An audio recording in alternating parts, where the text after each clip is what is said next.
One of my favorite things about making these videos is it gives me a chance to try a bunch of different cocktails that I otherwise wouldn't go out of my way to try. This one was recommended to me by my sister, who just started working at a craft cocktail house here in my hometown. This is called the Whiskey Sour. First thing we're going to do is pour in 2 ounces of your bourbon whiskey of choice. Then we're going to do about a half to a 3/4 ounce of simple syrup. Next, it's just a big old squeeze of lemon.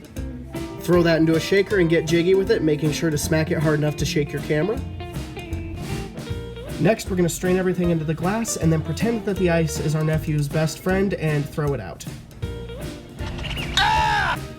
Next is the part where people get nervous because this recipe does use egg whites, but I mean, come on, you eat meringue pies, just don't be a bitch. Next, we're going to do a little shaky, shaky, shaky without any ice. And lastly, we're going to go ahead and pour into a coupe glass or cocktail glass of your choice. Look at that nice foam on top. That's what we're looking for. And lastly, we're going to garnish. I personally use 2 maraschino cherries, but you can do whatever you want. It doesn't really matter. Anyway, there's the Whiskey Sour. Let's go ahead and give it a taste. You know what? This is actually way better than I thought it was going to be. I don't really know what I was expecting. I'll see you guys next time.